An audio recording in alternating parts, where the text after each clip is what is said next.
Dia 14. Quando Deus parece distante. Deus é real, não importa como você se sinta. É fácil adorar Deus quando as coisas vão bem.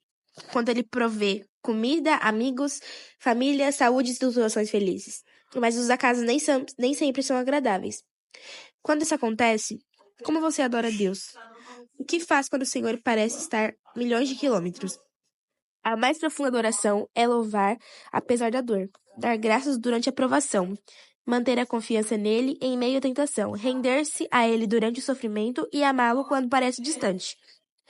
Em geral, as amizades são testadas pela separação ou pelo silêncio. Ou você está separado pela distância física ou está impossibilitado de se comunicar. Na sua amizade com Deus, nem sempre você se sentirá próximo dele. É óbvio que Deus não abandonará realmente Davi, assim como não abandonará você. Ele prometeu várias vezes jamais nos abandonar ou nos rejeitar, mas Deus não prometeu.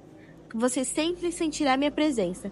Aliás, Deus reconhece que algumas vezes esconde a face de nós. Há momentos em que ele parece ter desaparecido de nossa vida em pleno combate. Certo dia, você acorda e percebe que todas as suas sensações de comunhão espiritual se foram. Você ora, mas nada acontece. Repreende o diabo, mas isso não muda nada. Faz exercícios espirituais, seus amigos oram por você, você confessa seu pecado, que consegue imaginar, e então, por aí, pedindo perdão a todos que conhece. Jejuar e nada ainda.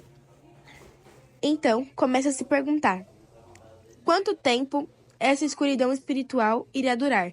Dias, semanas, meses? Será que ele vai acabar? Tem impressão de que as orações simplesmente batem no teto e voltam. Em absoluto desespero, você grita: qual é o meu problema?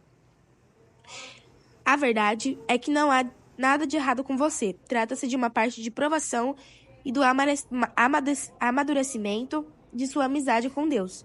Todo cristão passa por isso, pelo menos uma vez, geralmente várias vezes. É doloroso e perturbador, mas é absolutamente vital para o desenvolvimento de sua fé. Ter consciência disso deu esperança a Jó, num momento em que podia sentir a presença de Deus em sua vida. Ele declarou: vou para o Oriente, mas ele não está. Vou para o Ocidente, não consigo encontrá-lo. Vou no Norte e vejo, pois ele se esconde. Volto-me para o Sul, mas não consigo achá-lo. Contudo, ele conhece o caminho por onde ando e me puser à prova, com ouro a passar pelo fogo. Ele me declarará inocente. Quando Deus parece distante, quando você pensa que ele está zangado ou está punindo por algum pecado, de fato, o pecado realmente prejudica a nossa amizade com Deus. Entristecemos o Espírito Santo e sufocamos nosso relacionamento com ele e desobedecemos a Deus. Entramos em conflitos com alguém, excedemos no número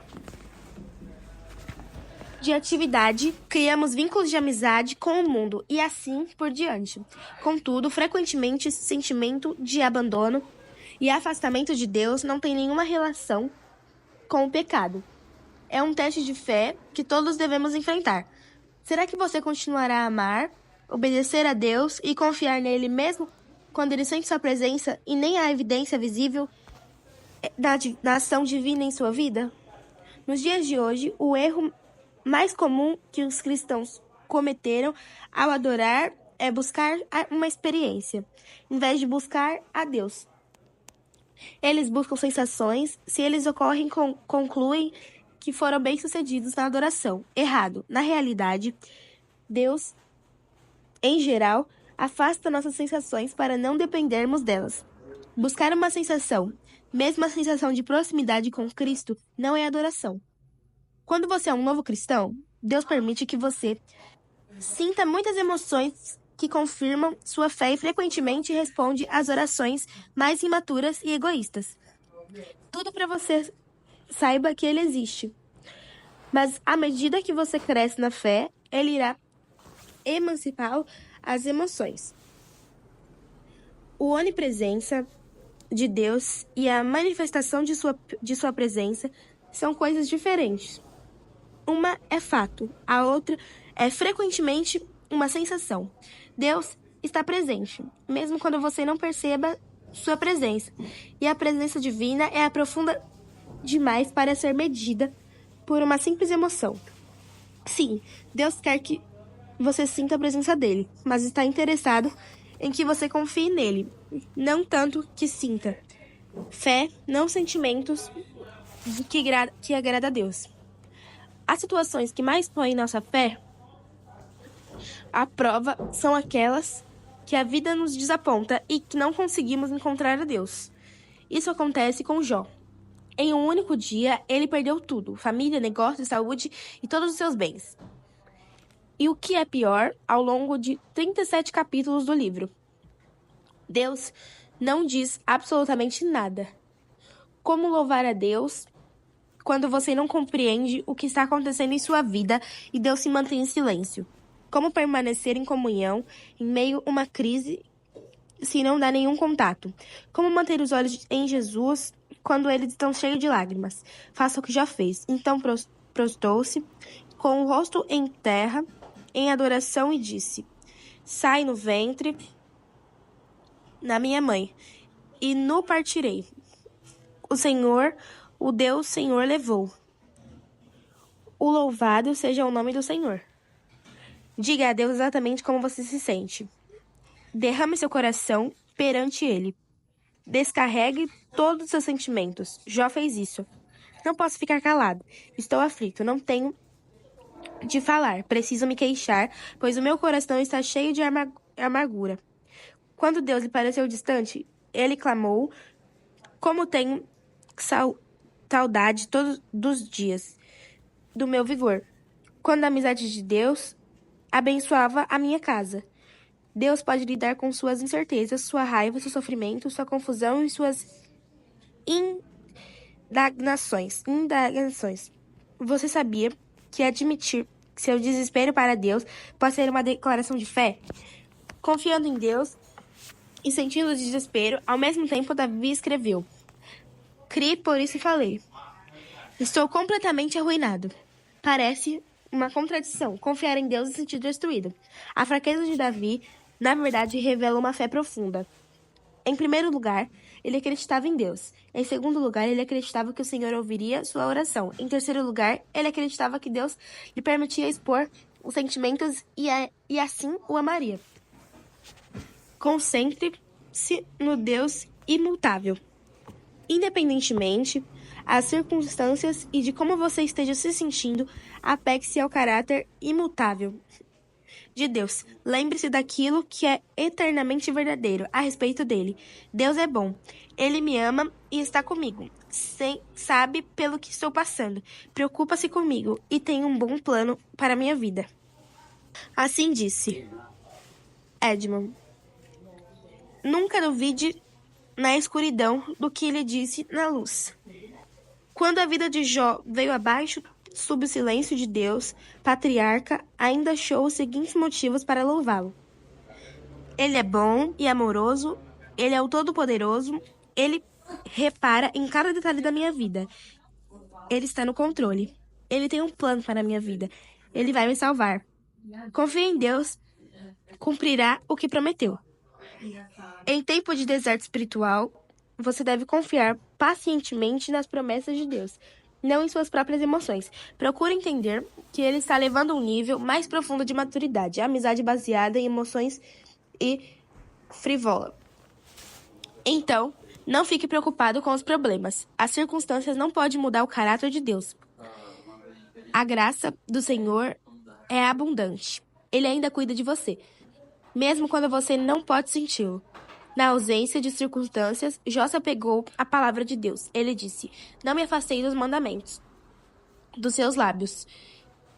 Dei o valor às palavras da sua boca, de que meu pão de cada dia. Essa confiança de palavra de que Deus fez com Jó, permanentemente fiel, ainda que nada fizesse sentido. Sua fé se manteve forte em meio à dor. Deus pode até me matar, mas ainda assim confiarei nele. Quando você se sente abandonado por Deus e ainda assim mantém a confiança nele, significa que está adorando da maneira mais profunda, apesar de ter sentimentos conturbados. Lembre-se do que Deus já fez por você. Se você nunca tivesse feito nada, se Deus nunca tivesse feito nada por você, ele ainda merecia seu louvor interrupto por toda a vida, por causa do Cristo que fez na cruz. O Filho de Deus morreu por você. Esse é o maior de todos os motivos para adorar a Deus. Infelizmente, esquecemos todos os detalhes cruéis do torturante sacrifício que Deus fez a nosso favor. A familiaridade gera complacência. Mesmo até a crucificação do Filho de Deus foi desnudado, espancado até ficar irreconhecível, assoado, ridicularizado e escarnecido, coroando com espinhos e cuspido de uma forma humilhante, ultrajado e ridicularizado por homens cruéis, foram tratados pior que um animal. Então, quase inconsciente pela perda de sangue, foi forçado a arrastar a cruz colina acima. Foi pegado nela e deixado para morrer em lenta, excruciante agonia.